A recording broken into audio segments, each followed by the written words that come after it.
మీరు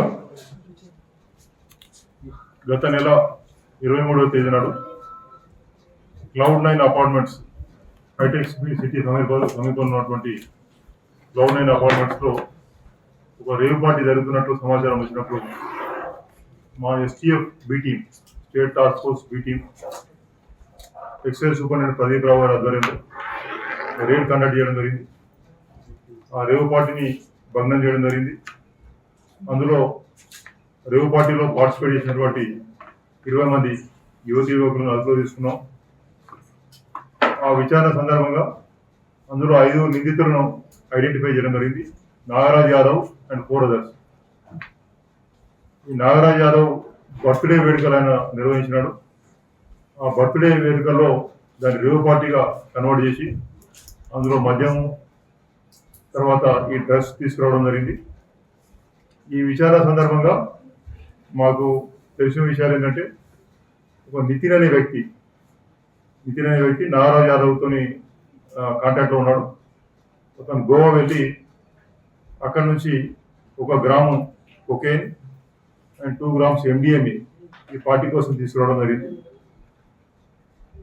దీని మీద కేసు రిజిస్టర్ చేయడం జరిగింది షేర్లింగపల్లి ఎక్సైజ్ స్టేషన్లో 113/24.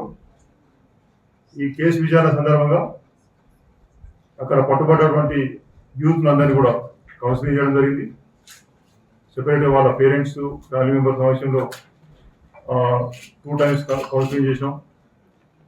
అందులో ఐడెంటిఫై చేసినటువంటి 5 accused అరెస్ట్ చేసి రిమాండ్ చేయడం జరిగింది. వారు ప్రస్తుతం జైల్లో ఉన్నారు. అయితే దీంట్లో ఈ డ్రగ్స్ ఎక్కడి నుంచి వచ్చినాయి, ఇంకెవరితో కాంటాక్ట్ ఉన్నదని విచారణ చేసే సందర్భంలో ఆ గోవా నుంచి తీసుకొచ్చినటువంటి నిఖిల్ అనే వ్యక్తికి లోకేష్ అనే వ్యక్తి కాంటాక్ట్లో ఉన్నాడు.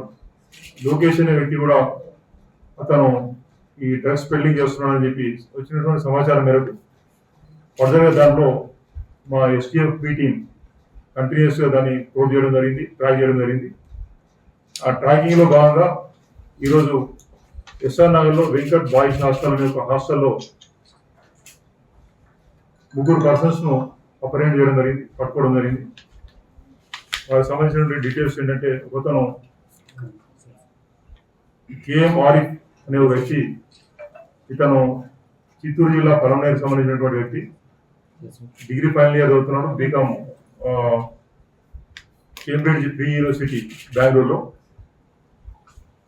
ఈ బీకామే కాకుండా ఇతను గ్రాఫిక్ డిజైనింగ్ కోర్స్ కూడా చేస్తున్నాడు. వీళ్ళ ఫాదర్ ఒక చిన్న వ్యాపారి, mutton shop నిర్వహిస్తుంటాడు Chittoor పలమనేరులో.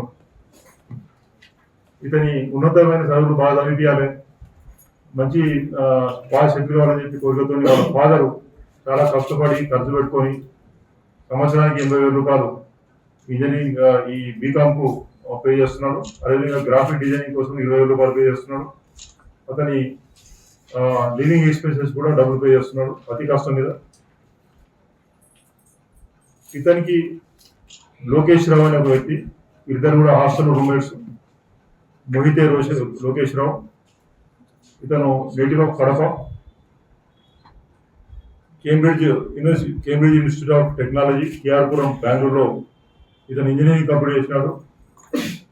EEE 2024లో complete చేసినాడు. ప్రస్తుతం ఖాళీ ఉంటున్నాడు, జాబ్ సర్చ్లో ఉన్నాడు. ఈ ఇద్దరు వ్యక్తులు హాస్టల్ రూమ్మేట్స్.